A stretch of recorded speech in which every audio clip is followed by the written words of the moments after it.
अच्छा, टॉपिक का नाम है रिसर्च एप्टीट्यूड।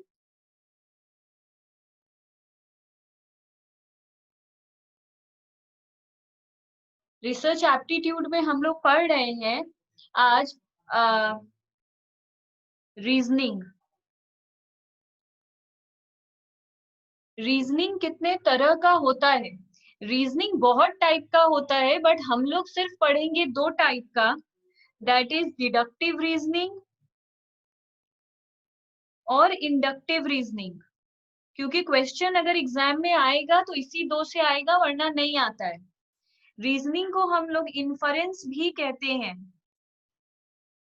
इसका मतलब क्या होता है कि बेसिकली हम लोग जो थ्योरी एस्टैब्लिश करते हैं, मतलब रिसर्च करते हैं, वो किस तरह करते हैं। सबसे पहला कीवर्ड है हम लोगों का कि जो इंडक्टिव है वो पर्टिकुलर टू जनरल है। पर्टिकुलर टू जनरल का मतलब क्या होता है?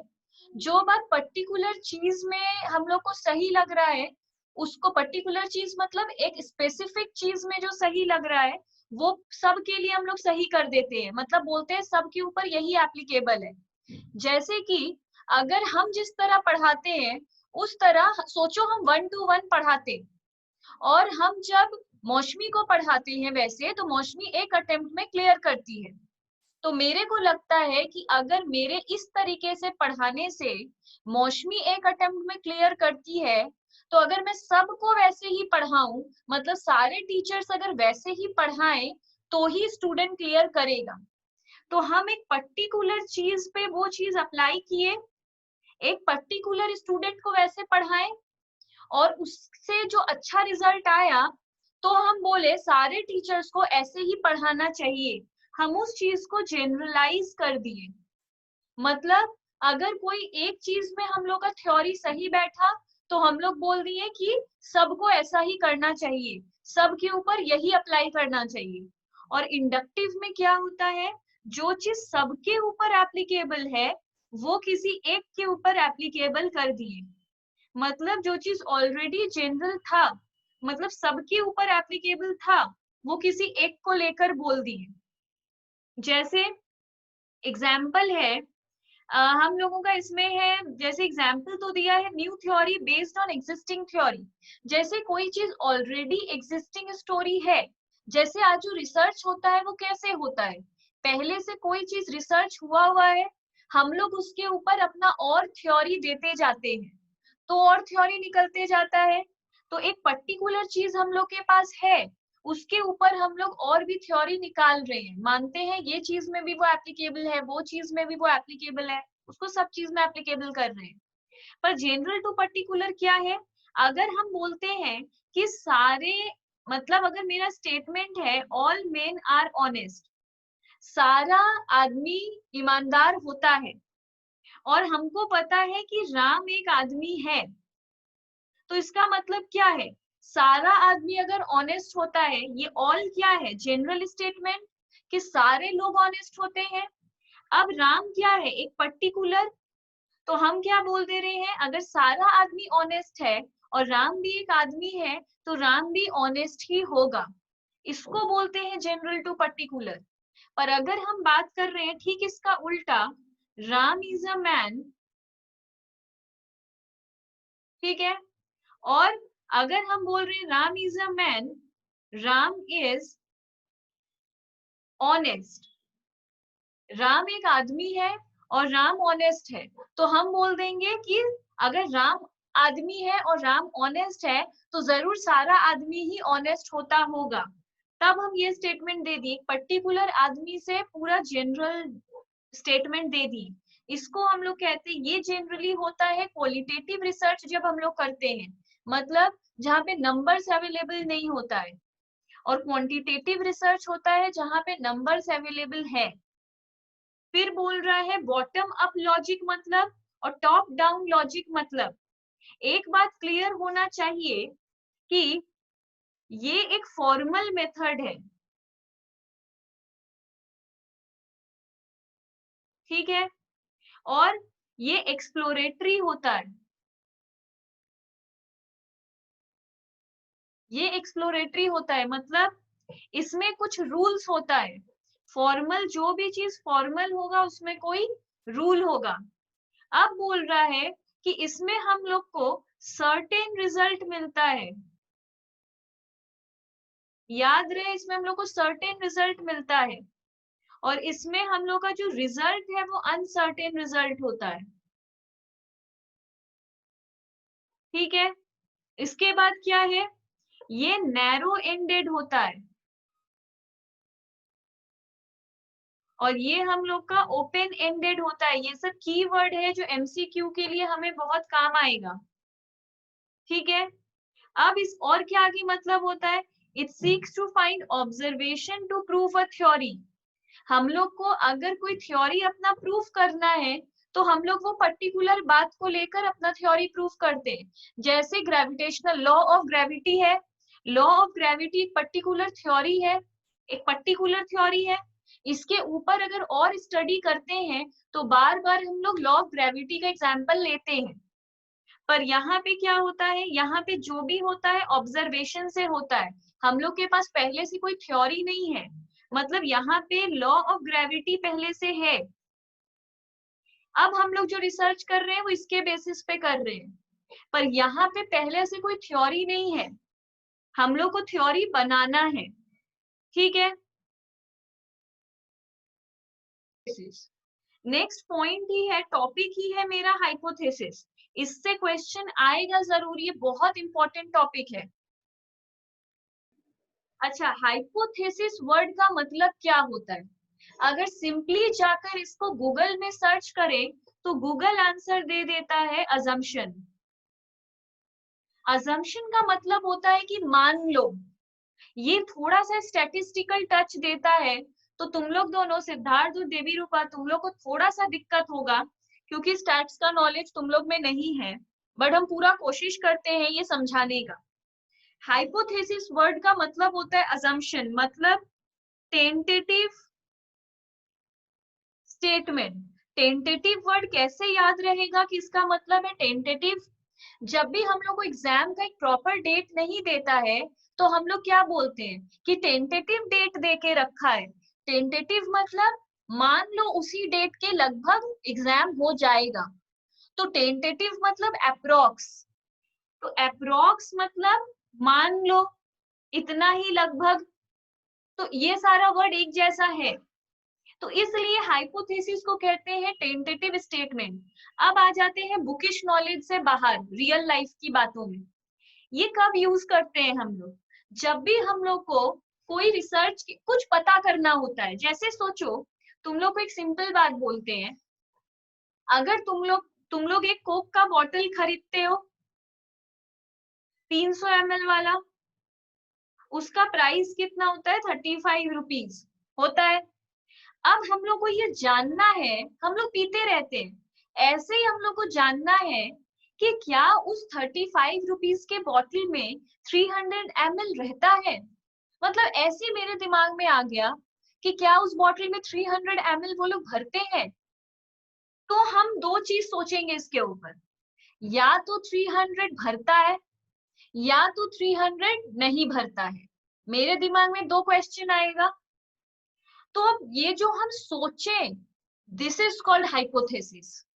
ये जो हम दो बात बोले, टेंटेटिव स्टेटमेंट है मतलब हम श्योर नहीं है। टेंटेटिव का मतलब होता है नॉट श्योर, मतलब एग्जैक्टली टेंटेटिव डेट दिया एग्जाम का तो वहां अप्रोक्स, यहाँ टेंटेटिव स्टेटमेंट दिया है मतलब आई एम नॉट श्योर। तो अब दो बात हम लोग के दिमाग में आया। जो पहला बात आया उसको कहते हैं नल हाइपोथेसिस, और जो दूसरा बात हम लोग के दिमाग में आया उसको कहते हैं ऑल्टरनेटिव हाइपोथेसिस। हम कोई भी चीज को लेके दो बात ही सोचते हैं। अगर इंटरव्यू देने जाते हैं तो क्या सोचते हैं, या तो होगा या तो नहीं होगा। हर बात पे हम लोग दो बात सोचते हैं, इसलिए दो हाइपोथेसिस से ही सम किया जाता है। नल हाइपोथेसिस का मतलब होता है हमेशा देयर इज नो डिफरेंस, मतलब बॉटल में 300 ml ही है। हमेशा नल हाइपोथेसिस में नो डिफरेंस वर्ड रहता है, मतलब इक्वल वाला बात होता है कि बॉटल में 300 ml लिखा है तो 300 ml ही होगा। दूसरा बात क्या है, देयर इज डिफरेंस, मतलब 300 ml लिखा है तो 300 ml नहीं होगा, मतलब नॉट इक्वल टू, मतलब बॉटल में लिखा है 300 तो 300 ml नहीं होगा। कम होगा या ज्यादा होगा, कम होगा या ज्यादा होगा, इसलिए नॉट इक्वल टू लिखे हैं। तो इसको कहते हैं, पहली बात हम लोग नल हाइपोथेसिस और ऑल्टरनेटिव हाइपोथेसिस। इसको हम लोग डिनोट करते हैं HO से, या फिर कुछ लोग इसे H0 कहते हैं, या फिर H1। हम इसको HO कहते हैं, इसको H1 कहते हैं। अब होता क्या है, थोड़ा सा कुछ वर्ड्स है वो जान लो। दो तरीके का एरर होता है, एक टाइप 1 एरर और एक टाइप 2 एरर। एरर क्या होता है, ये जो हम लोग अभी कैलकुलेट करेंगे कि उस बॉटल में 300 ml है या नहीं है, इसको कैसे करने वाले हैं हम लोग। इसके लिए हम लोग को दुनिया में जितना कोक का बॉटल है वो सारा लेकर आना होगा और एक एक को मेजर करना होगा, जो सुन के ही समझ में आ रहा है विच इज नॉट पॉसिबल। तो जो सारा बॉटल है दुनिया में, उसको हम लोग बोलेंगे पॉपुलेशन। पर पॉपुलेशन से हम लोग काम नहीं कर सकते, हम लोग को क्या करना होगा, रैंडमली 10 बॉटल खरीदेंगे और 10 बॉटल से ही कर देंगे। तो ये हम लोग का कितना है, बहुत, मतलब अनलिमिटेड है, मतलब काउंट भी नहीं कर सकते कितना नंबर ऑफ बॉटल है इस वर्ल्ड में कोक का। पर हम सैंपल कितना उठाए, 10 बॉटल का, 10 बॉटल लेकर आए और 10 बॉटल को मेजर कर रहे हैं। किसी बॉटल में निकला 300 ml, किसी में निकला 299 ml, किसी में निकला 287 ml, किसी में 300 ही निकला। ऐसा करके बहुत सारा निकला होगा, जिसका हम लोग एवरेज कर देंगे। एवरेज करने से सोचो ये 300 ml ही आ गया, तो हम लोग क्या बोलेंगे, ये है x बार। x बार का मतलब होता है सैंपल मीन, मीन मतलब होता है एवरेज। पर जनरली क्वेश्चन पेपर में एवरेज वर्ड यूज नहीं करेगा, मीन वर्ड यूज करेगा, इसलिए याद रखना ये जो एवरेज किए इसको हम लोग कहेंगे सैंपल मीन। तो ये 300 ml है, मतलब हम लोग क्या बोलेंगे, HO is accepted, HO is accepted. और अगर ये रहता 299 ml, तो हम लोग का क्या होता, H1 इज एक्सेप्टेड। पर H1 इज एक्सेप्टेड ऐसा इंग्लिश नहीं बोला जाता है, हमेशा बोला जाता है HO इज एक्सेप्टेड या HO इज रिजेक्टेड। तो अगर ये 299 ml है, 300 ml तब नहीं है, मतलब H1 सही है, मतलब H0 या HO रॉन्ग है, तो हम लोग बोलेंगे HO इज रिजेक्टेड। मतलब बॉटल में 299 ml है, 300 ml के बराबर नहीं है, तो HO को हम लोग रिजेक्ट कर दिए। आंसर हमेशा HO पे दिया जाता है। अगर ऑप्शन में लिखा है HO is rejected, H1 is accepted, both, तो कभी भी बोथ को सेलेक्ट नहीं करेंगे, ये बोलकर कि दोनों तो सेम बात ही हुआ, हमेशा इसमें टिक करेंगे। याद रहे H1 के ऊपर कमेंट नहीं किया जाता है।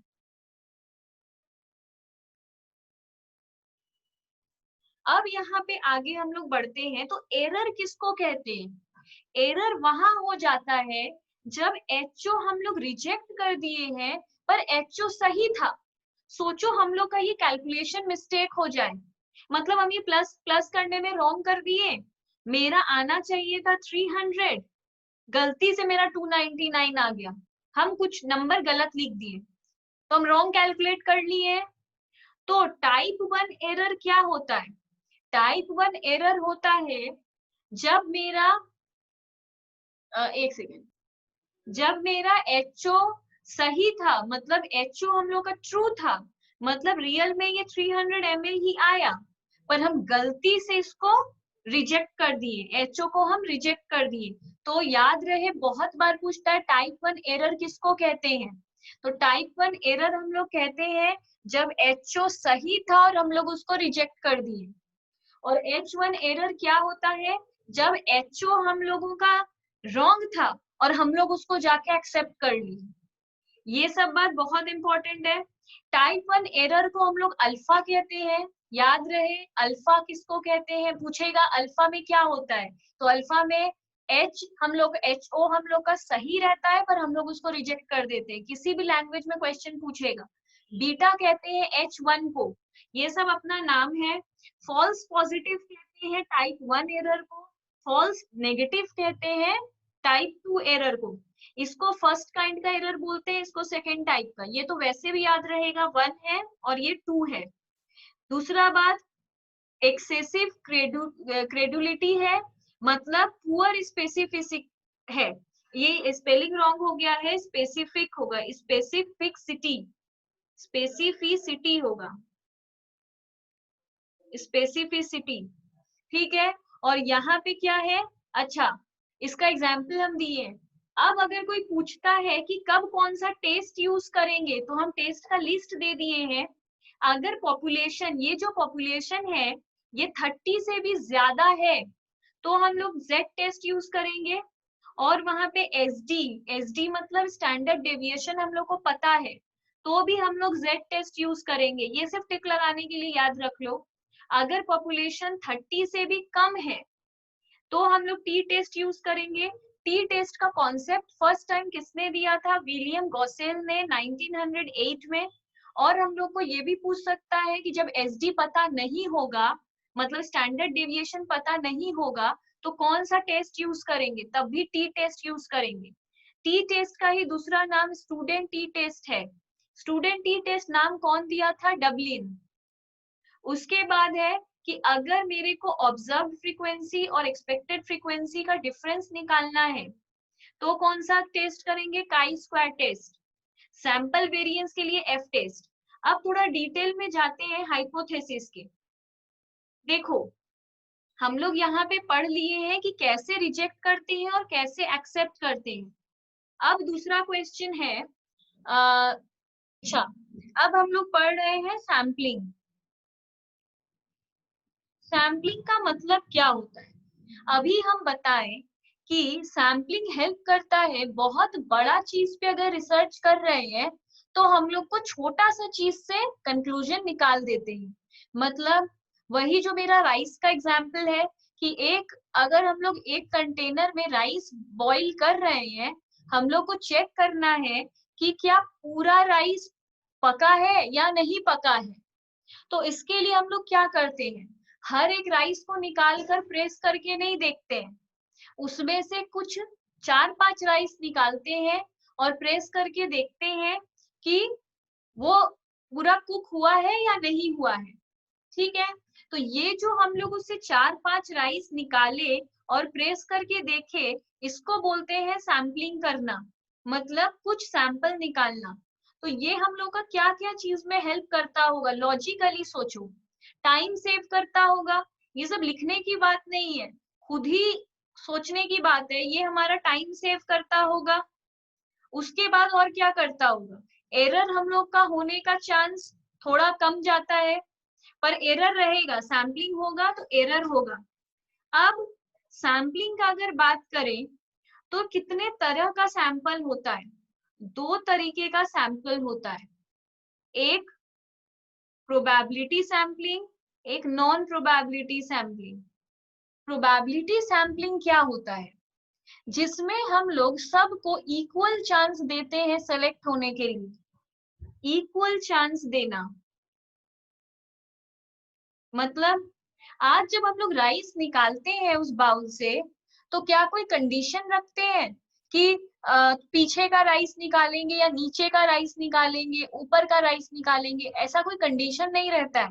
जो राइस उठता है उठा लेते हैं, उसको कहते हैं प्रोबेबिलिटी सैम्पलिंग। पर अगर हम लोग किसी चीज में कंडीशन रख देते हैं, तो वो नॉन प्रोबेबिलिटी सैम्पलिंग होता है, जिसको कंडीशनल प्रोबेबिलिटी कहते हैं। जैसे कि आज अगर हम लोग को पता करना है कि कोलकाता में स्मोकर कितने हैं, नॉन स्मोकर कितने हैं, इसके लिए हम लोग सोचे कि हम लोग जब घर से निकलेंगे, तो जो रास्ते में आदमी मिलता जाएगा उससे पूछते जाएंगे कि आर यू स्मोकर और नॉन स्मोकर, पूछते जाएंगे। जो भी 20 आदमी से पूछेंगे, जो जो आंसर देगा वो हम लोग कंक्लूड कर देंगे। अगर 15 लोग आंसर देगा कि आई एम अ स्मोकर और 5 लोग आंसर देगा I am not a smoker, तो हम क्या बोल देंगे, कोलकाता में स्मोकर ज्यादा है, नॉन स्मोकर कम है। तो यहाँ हम कोई कंडीशन नहीं रखे कि किस आदमी से पूछेंगे, that is probability sampling.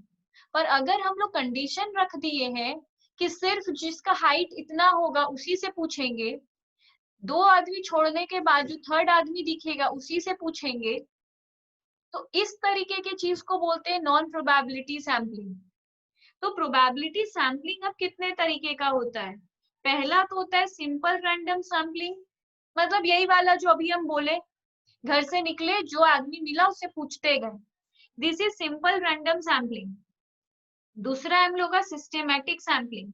Systematic sampling होता है जिसमें हम सोचो पूछना ही है, मेरे को सबसे पूछना है, पर हम बोले हम इस थर्ड थर्ड इससे पूछेंगे, हर थर्ड आदमी से हम पूछेंगे, तो यहाँ पे हो गया सिस्टेमैटिक सैम्पलिंग। मतलब हर आदमी में से थर्ड आदमी को हम चूज करेंगे। तीसरा क्या हो गया, स्ट्रेटिफाइड सैम्पलिंग। स्ट्रेटिफाइड मतलब स्ट्राटा, स्ट्राटा का मतलब होता है हम लोगों का ग्रुप। यहाँ हम लोग क्या करते हैं, सोचो हम लोग के पास बहुत तरीके का कॉइन है, 5 का कॉइन है, 1 का कॉइन है और 10 का कॉइन है। इसका एक साथ पूरा ग्रुप किया हुआ है, एक साथ सारा कॉइन एक जगह पे रखा हुआ है मिक्स होके। हम लोग को इसमें से सैम्पलिंग करना है, तो क्या करेंगे, पहले 5 के कॉइन को एक तरफ रख लेंगे, 1 के कॉइन को एक तरफ रख लेंगे और 10 के कॉइन को एक तरफ रख लेंगे। फिर उसमें से 5 में से कुछ निकालेंगे, 1 में से कुछ निकालेंगे और 10 में से कुछ निकालेंगे।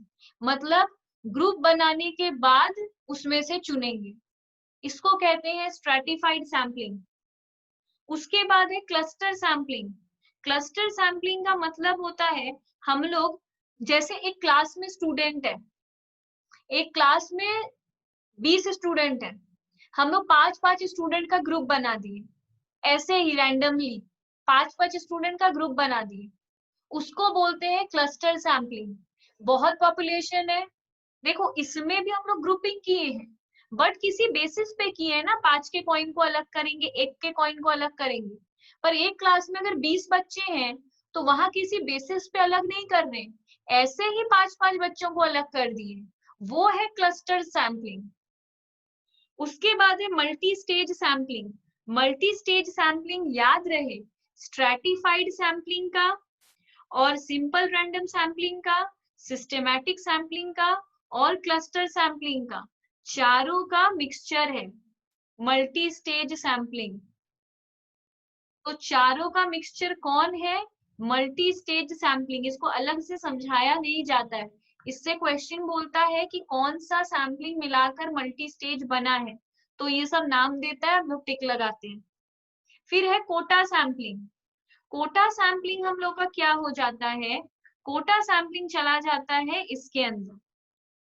कोटा सैम्पलिंग क्या होता है, इसमें होता है, सोचो 100 स्टूडेंट है जिसमें पहले से ही हम लोग फिक्स कर दिए हैं कि जनरल वालों को 80% सीट जनरल वालों के लिए रिजर्व है, एसटी एससी के लिए 10% सीट रिजर्व है और जो माइनॉरिटी है उसके लिए 10% सीट रिजर्व है। इसमें सबको इक्वल चांस तो मिल ही नहीं रहा है, क्यों, अगर सोचो मेरा 80 सोचो यहाँ पे बोला जिसका 60% आएगा उसको एडमिशन मिलेगा, इसमें बोला जिसका 55% आएगा, इसमें जिसका 50% आएगा। एक जनरल कैटेगरी का आदमी है जिसका 70% आया है पर 80% सीट भर चुका है, तो उसको एडमिशन मिलेगा ही नहीं, क्यों, क्योंकि कोटा फिक्स किया हुआ है। तो जहां पे भी जैसे राशन, हम लोग जब राशन दुकान में राशन लेने जाते हैं तो वहां पे भी कोटा फिक्स किया हुआ रहता है कि आपको सिर्फ 5 kg राइस ही मिलेगा, अगर उससे ज्यादा खरीदना है तो वो नहीं देगा, इसको कहते हैं कोटा सैम्पलिंग। तो ये इसमें कंडीशन होता है, तुम्हारा एक लिमिट डिसाइड कर देता है। तुम लोग बोलोगे मैम ये भी तो कंडीशनल है, हर थर्ड आदमी को सेलेक्ट करेंगे, हम बोलेंगे पर इसमें कोई लिमिट नहीं है, जितना आदमी रहेगा सबका थर्ड को सेलेक्ट कर लेंगे, पर इसमें लिमिट है। जिस चीज में भी लिमिट होता है उसको भी कंडीशनल कहते हैं, जिसमें लिमिट होता है, इसमें लिमिट है। दूसरा है कन्वीनियंस सैम्पलिंग। कन्वीनियंस सैम्पलिंग होता है मेरे पास जो पड़ा था उसको उठा लिए, उठ के जाने का मन नहीं था, जो सबसे पास पास में पड़ा हुआ था उसी को उठा लिए, अपने कन्वीनियंट के हिसाब से, अपने कन्वीनियंस के हिसाब से सैम्पलिंग किए हैं, तो ये मेरा नॉन प्रोबेबिलिटी है। मतलब अपना आराम देखकर सैम्पलिंग कर रहे हैं, कोई लॉजिक नहीं है मेरे सैम्पलिंग में, सिर्फ हम क्या सोच रहे हैं, आराम है पास में जो वही उठा लो। उसके बाद है जजमेंट सैम्पलिंग। जजमेंट सैम्पलिंग होता है मेरे को, हम क्या किए, मेरे को लगता है कि ये सही है। जैसे अगर कोई रहता है एक पॉश एरिया में, उसको लगता है पॉश एरिया में सब्जी फ्रेश नहीं मिलता होगा, तो वो जाता है और जो थोड़ा गांव टाइप का एरिया होता है, बैकवर्ड एरिया होता है, वहां से जाकर सब्जी लाता है, ये सोचकर कि वहां अच्छा मिलता होगा।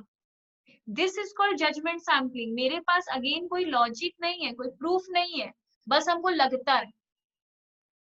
पर्पस पर्पसफुल सैम्पलिंग क्या होता है, जो मेरा पर्पस बस फुलफिल कर दे।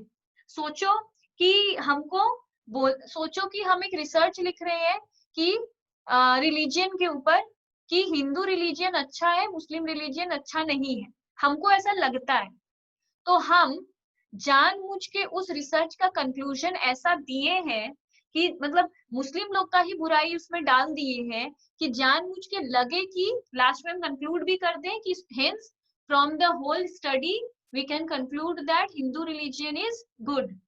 तो हम जानबूझ के ऐसा किए हैं क्योंकि हमको हिंदू रिलीजन को अच्छा दिखाना था। ऐसा हो सकता है नहीं हो सकता है ऐसा ही हो, पर हमको अपना जो कंक्लूजन चाहिए था हम वही किए, तो डेटा में भी थोड़ा उल्टा पुल्टा कर दिए और अपने हिसाब से आंसर दे दिए। This is purposeful sampling. इसलिए बोला है कि ये रेयर होता है, when some events are very rare to occur, ऐसा बहुत कम ही होता है, like 1 in 1000 population। अब सोचो intensity, if a teacher work only on average student, हम सोच ही लिए कि हमको सिर्फ एवरेज स्टूडेंट के ऊपर ही वर्क करना है, मेरे माइंड में वीक तो वीक ही रहेगा, बेस्ट स्टूडेंट्स तो वैसे भी बेस्ट ही रहेंगे, हम सिर्फ एवरेज पे फोकस करेंगे, तो हम एवरेज पे ही करेंगे, मेरा जो भी रिसर्च चलेगा एवरेज स्टूडेंट को लेकर ही चलेगा। और इस तरह, अच्छा स्नोबॉल सैम्पलिंग क्या होता है, we pick only sensitive topic. जब हम लोग सेंसिटिव टॉपिक ही चूज करते हैं जिसपे हम लोग को पता है कि हम लोग का रिसर्च बहुत फ्रूटफुल होगा, बहुत फेमस होगा, जैसे कि अभी सोचो जो लोग रिसर्च कर रहे हैं सुशांत सिंह के ऊपर, वो लोग का जो रिसर्च है वो ऑब्वियसली बहुत अभी स्नोबॉल सैम्पलिंग के अंदर है। सोचो तुम लोग को सेलेक्टिव सैम्पलिंग, सेलेक्टिव रिसर्च ही पढ़ना है, तो जाके अभी तुम लोग वही रिसर्च पढ़ोगे, क्योंकि अभी वो सेंसिटिव टॉपिक बना हुआ है हिंदू मुस्लिम के ऊपर, या फिर हम लोग का माइंड मतलब ये जनरल, और ये जो सीट बुकिंग रहता है SC ST के लिए और जनरल लोगों के लिए, ये सब के ऊपर कोई लोग जाके रिसर्च करते हैं क्योंकि पता है ये सब सेंसिटिव टॉपिक है, ज्यादा लोग इंटरेस्टेड होंगे। अब सैम्पलिंग के अंदर अगर बात करें तो कितने तरीके का टेस्टिंग होता है, ये सारा तो टाइप्स ऑफ सैम्पलिंग था। अब अगर पढ़े टाइप्स ऑफ टेस्टिंग, तो हम लोग का, अच्छा सैम्पलिंग तो एक चीज था, हाइपोथेसिस जो हम लोग पढ़ रहे थे, हाइपोथेसिस के अंदर हम लोग पढ़े HO की तरह भी नल हाइपोथेसिस लेकर और ऑल्टरनेटिव हाइपोथेसिस लेकर, पर और भी हाइपोथेसिस टेस्टिंग का तरीका है। हाइपोथेसिस टेस्टिंग के अंदर हम लोग अभी दो तरीके से टेस्टिंग पढ़े, एक HO और H1 लेकर ये वाला टेस्टिंग, एक है destructive and non destructive testing. इसका हम सिंपल लैंग्वेज में बात समझा देते हैं, उतना याद रखने का जरूरत नहीं है। नॉन डिस्ट्रक्टिव का मतलब होता है जब भी हम लोग कोई भी तरीके का टेस्ट करते हैं तो सामने वाले चीज को तोड़ फोड़ नहीं करते हैं। जैसे कि आज अगर तुम लोग के कार में कोई प्रॉब्लम हो गया, कार चलाते हो, कार में अगर कोई तरीके का प्रॉब्लम हो गया, तो वो क्या कार का एक एक पार्ट खोल कर पूरा कार को तोड़ कर चेक करता है? नहीं, कार को पूरा बना हुआ ही रहता है, उसका कुछ पार्ट्स खोला तो खोला, उसको डिस्ट्रॉय नहीं करता है। कार को देखने के लिए पूरा डिस्ट्रॉय नहीं करना पड़ता है, पर डिस्ट्रक्टिव नाम से ही पता चलता है कि ये डिस्ट्रॉय कर देता है चीजों को देखने के लिए। जैसे अगर तुमको जानना है कि अम, अम, कोई एटम या मॉलिक्यूल, सोचो कि कोई लकड़ी है, इसके ऊपर तुमको चेक करना है कि वो अच्छा है कि नहीं, तो हम लोग उसको तोड़ देते हैं। अगर रिसर्च पर्पस से बात हो रहा है, सिर्फ रिसर्च पर्पस से, डेली लाइफ में लेकर नहीं जाना है, तो सिंपली बात हो रहा है कि जब हम लोग, जैसे अगर ये तुम लोग को हम बताए, अगर ऑटोमोबाइल के केस में, मेडिकल में इसका क्या यूज है, मेडिकल साइंस में आज अगर किसी को कैंसर होता है और ट्यूमर चेक करना है, तो वो लोग क्या करता है, ट्यूमर को सिर्फ निकालता है इंजेक्शन से, ठीक है, और चेक कर लेता है वो कैसा है। इंसान को काटना पीटना नहीं पड़ता है, वो वैसे ही देख लेता है। अभी अगर हम लोग को किसी का बॉडी में स्टोन हो गया है पेट में, तो स्टोन को वो कैसे चेक करता है, बिना काटे पीटे रे से चेक हो जाता है। तो this is non destructive technique testing, मतलब सामने वाली चीज को खराब नहीं करना पड़ता है टेस्ट करने के लिए, पर डिस्ट्रक्टिव में हम लोग सामने वाली चीज को खराब कर देते हैं। इसलिए हम लिखे हैं कि it is the method where the specimen is broken. Specimen मतलब जिस चीज के ऊपर रिसर्च कर रहे हैं उस चीज को हम लोग तोड़कर चेक करते हैं। जैसे अगर तुम लोग फ्रॉग के ऊपर रिसर्च होता है, तो फ्रॉग को काट के उसका हार्ट निकाल के वैसे चेक होता है। अगर गिनी पिग के ऊपर कोई रिसर्च होता है लैब में, तो गिनी पिग को काट के होता है। तो बहुत सारी चीजों में हम लोग मटेरियल को, स्पेसिमेन को डिस्ट्रॉय करके रिसर्च करते हैं। पर या तो हम लोग उसका फिजिकल चीज जानना चाहते हैं या मैकेनिकल चीज जानना चाहते हैं। फिजिकल चीज होता है ऊपर, मतलब उसके ऊपर की चीजों को, मैकेनिकल मतलब वो वर्क कैसे करता है। जैसे हम लोग को फ्रॉग का हार्ट क्यों रियल में देखना होता है, कि वो रियल में वर्क कैसे करता है वो लोग का हार्ट। पर नॉन डिस्ट्रक्टिव में it is the method where the characteristic of material is determined to locate the defect. हम लोग को सिर्फ जानना है कि प्रॉब्लम क्या है। अगर कार को ठीक करना चाहते हैं तो हम लोग कार को क्यों दिए हैं, सिर्फ जानना है उसमें प्रॉब्लम क्या है, विदाउट डिस्ट्रॉइंग द मटेरियल। दूसरा, it is use to detect the properties of the material.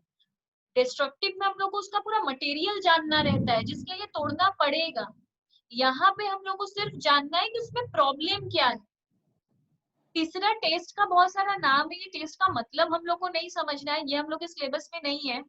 सिर्फ ये टेस्ट का नाम याद रखना, जैसे कि देगा destructive technique includes tensile test, compression test, impact test, all of the above.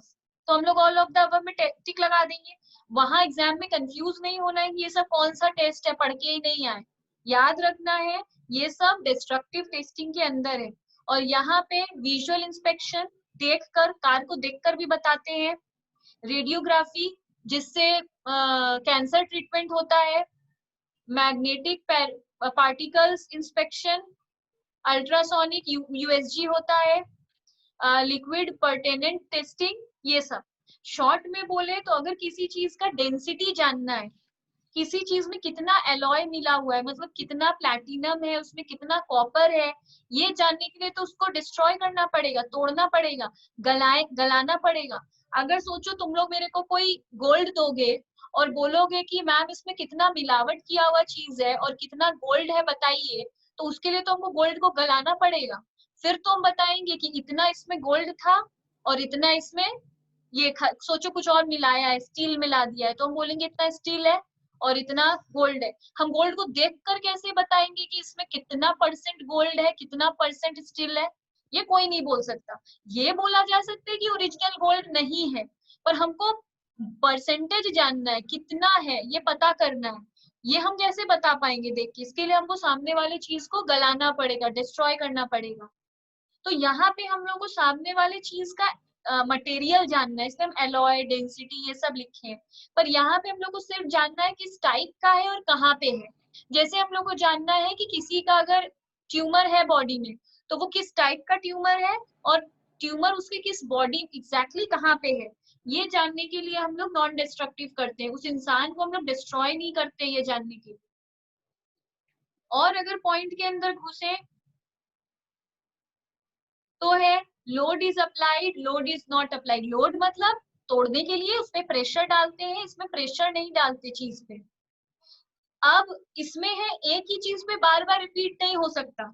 जैसे एक फ्रॉग के हार्ट के ऊपर कर रहे थे, फ्रॉग को मार दिए, उसका हार्ट के ऊपर रिसर्च कर ली, फिर उसी फ्रॉग के ऊपर कैसे रिसर्च करेंगे 2 दिन बाद? 2 दिन बाद तो फिर से एक फ्रॉग को मारना होगा। पर अगर कोई कार है, सोचो हम उस पे इंस्पेक्शन करके चले गए, टेस्ट करके चले गए, दोबारा आके कोई और आदमी भी उसका इंस्पेक्शन कर सकता है, उसको देख सकता है। तो डिस्ट्रक्टिव में बार बार एक ही चीज को नहीं कर सकते, पर इसमें हम लोग बार बार एक ही चीज को, एक ही चीज के ऊपर टेस्ट करते हैं। इसका जो टेस्ट इक्विपमेंट होता है वो पोर्टेबल होता है, उसमें पोर्टेबल नहीं होता है। इसमें पोर्टेबल नहीं होता है, उसमें पोर्टेबल होता है। ये क्वांटिटेटिव मेजरमेंट होता है, वो क्वालिटेटिव होता है। क्वांटिटेटिव क्यों? कितना परसेंट उसमें गोल्ड है, कितना परसेंट उसमें स्टील है, ये क्वांटिटेटिव है। कितना डेंसिटी है, टू है उसका डेंसिटी, ये हम लोग निकाल सकते हैं। पर नॉन डिस्ट्रक्टिव में हम लोग क्या निकालते हैं? क्वालिटी, किस टाइप का डिफेक्ट है, टाइप निकालते। टाइप कभी नंबर में नहीं हो सकता। तो फिर ये कॉस्टली होता है, वो लेस कॉस्टली होता है। इसमें टाइम और मैन आवर ज्यादा लगता है, उसमें कम लगता है। इस तरीके के डिफरेंसेस हैं। अगर तुम लोग का डिटेल में जाए कि इंटरोगेटिव हाइपोथेसिस है क्या, सिर्फ समझने के लिए समझना है तो देख लो। इंटरोगेटिव हाइपोथेसिस होता है जब हम लोग हाइपोथेसिस बना रहे थे कि बॉटल में क्या 300 ml कोक है, तो वहां पे हम लोग क्वेश्चन पूछने जैसा अगर स्टेटमेंट बना दे कि is the bottle contain 300 ml question mark, और H1 में लिख दे is the bottle does not contain 300 ml of Coke question mark. इस तरह अगर क्वेश्चन मार्क के फॉर्म में HO को तैयार करते हैं तो वो इंटरोगेटिव हाइपोथेसिस है। डिक्लेरेटिव हाइपोथेसिस है जो हम बना के दिखाए थे कि बॉटल 300 ml कंटेन करता है, H1 में लिखे बॉटल 300 ml कंटेन नहीं करता है, ये डिक्लेरेटिव हाइपोथेसिस है। और डायरेक्शनल हाइपोथेसिस होता है जिसमें हम लोग कहीं ना कहीं कोई डायरेक्शन दिखा रहे हैं, जैसे कि बोल रहे हैं कि अगर अनएम्प्लॉयमेंट हट जाएगा तो नेशनल इनकम बढ़ जाएगा, और दूसरे में लिख रहे हैं अनएम्प्लॉयमेंट अगर डिक्रीज हो जाएगा तो इससे नेशनल इनकम को कोई फर्क नहीं पड़ेगा। तो ये हम लोग डायरेक्शनल दे रहे हैं, मतलब कोई बात बताना चाहते हैं उस फॉर्म में।